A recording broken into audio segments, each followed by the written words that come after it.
કોંગ્રેસ દ્વારા ન્યાય યાત્રાનું આયોજન કરવામાં આવ્યું હતું। ન્યાય યાત્રા મોરબીથી ગાંધીનગર સુધી જવાની છે। વિવિધ દુર્ઘટનાના પીડિત પરિવારો ન્યાય યાત્રામાં જોડાયા હતા। અગ્નિકાંડના પીડિત પરિવારની 12 મુદ્દાની માંગ છે। કોંગ્રેસના લાલજીભાઈ દેસાઈ, જિગ્નેશ મેવાણી, પાલ આંબલિયા સહિતના આગેવાનો ન્યાય યાત્રામાં જોડાયા હતા। ગઈકાલે ન્યાય યાત્રા મોરબીથી રાજકોટ પહોંચી હતી। રાજકોટમાં કોંગ્રેસ દ્વારા સંવેદન સભા યોજવામાં આવી હતી।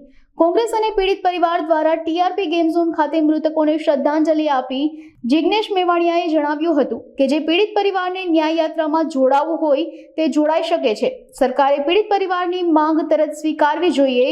રાજકોટના નાગર બોર્ડિંગથી ન્યાય યાત્રા શરૂ કરવામાં આવી હતી।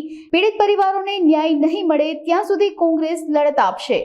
79 દિવસ થયા અને આટલા દિવસો દરમિયાન પીડિતો જે સતત માંગણી કરે છે કે ફાસ્ટ ટ્રેક કોર્ટમાં કેસ ચાલે, યોગ્ય વળતરની રકમ ચૂકવવામાં આવે, નોન કરપ્ટ અધિકારીઓ અથવા સીબીઆઈની તપાસ સોંપવામાં આવે, આવી 12 અલગ આવેદનોનું આવેદનપત્ર મુખ્યમંત્રી અને હર્ષ સંઘવી ગૃહમંત્રીને પીડિત પરિવારોએ રૂબરૂ મુલાકાતને અંતે આપેલું અને એ મુલાકાતો બાદ પણ એ લેખિત માંગણીઓ આપેલી હોવા છતાં પણ આજ દિન સુધીમાં રાજ્યની સરકારે ગૃહમંત્રી મુખ્યમંત્રી એમની માંગણીઓનો લાગણીનો સ્વીકાર નથી કર્યો। આ બહુ જડતાવાળું વર્તન અને વલણ કહેવાય। રાજ્યની સરકારે આ પ્રમાણેનું વર્તન પીડિતો સાથે ન કરવું જોઈએ।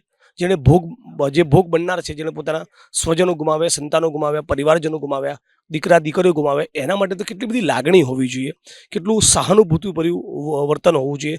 એ 1.5 કરોડ વર્તનની માગણી કરે તો સામે ચલાની સરકારે 2 કરોડ આપવા જોઈએ।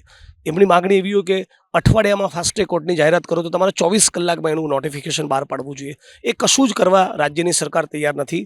એ બહુ દુઃખદાયી છે અને રાજકોટવાસીઓને, ગુજરાતની જનતાએ આ સરકારનું ચરિત્ર ઓળખી લેવું જોઈએ। અને રાજકોટના ટીઆરપી ગેમિંગ ઝોનના ભોગ બનનારા જે પરિવારો અમારી સાથે જોડાયા હતા ગઈકાલે, એને તમે સાંભળ્યા છે, એમની વેદનાને તમે સાંભળી છે।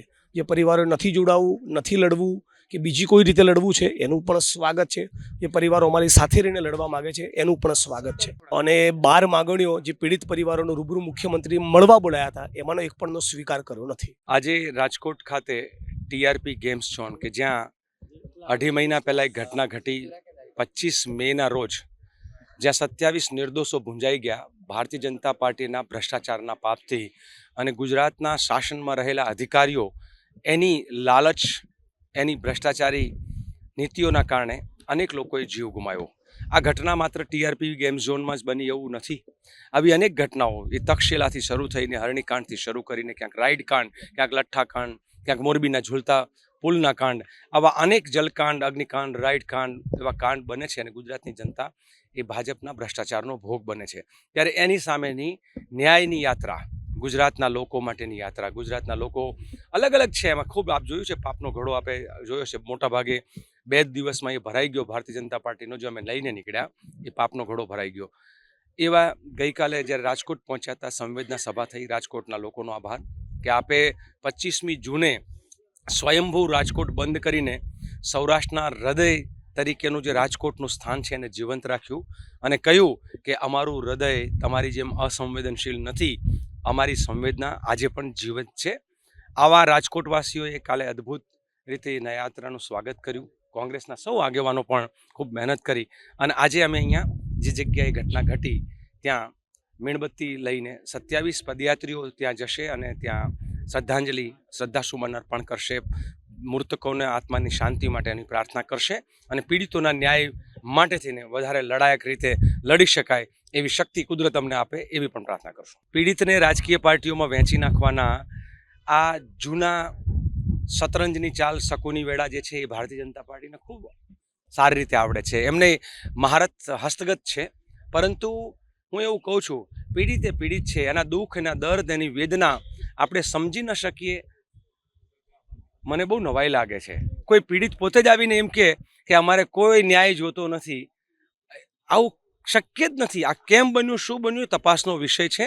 કારણ કે તક્ષશિલામાં 5 વર્ષ પછી પણ ન્યાય નથી મળ્યો અને છતાંય લોકો એમ કે ન્યાય મળી ગયો છે અને ગુજરાતના અનેક પરિવારો, લાખો પરિવારો વિવિધ રીતે પીડિત છે અને કોઈએ જ્યારે મીડિયાની સામે આવીને કહેવું પડે કે ન્યાય, કોઈક મને એક સવાલ પૂછ્યો તો મિત્રો એની સ્પષ્ટતા કરું કે ન્યાય તો કોર્ટ આપવાની છે। મિત્રો, કોર્ટ તો ન્યાય પછી આપે છે, પહેલાં તો ઇન્વેસ્ટિગેશન ઓફિસર્સ અને પુરાવાઓને નષ્ટ કરવાનું. તમારી નજર સામે આ ટીઆરપી ગેમ ઝોનના પુરાવાઓ જે અડધી રાતે નષ્ટ કર્યા, આવું નષ્ટ કરવાનું અને ડુપ્લિકેટ એસઆઈટી જેવા વિનુ સંકેલવા સમિતિ જેવી રચનાઓ કરવાની, આ બધાથી પહેલાં જ પુરાવાઓને કેસને નબળો પાડી દેવાનો. ન્યાયની અપેક્ષા કેવી રીતે રાખી શકાય? ન્યાય માટે લડવું પડે, ન્યાય ભીખમાં ના મળે. ધન્યવાદ.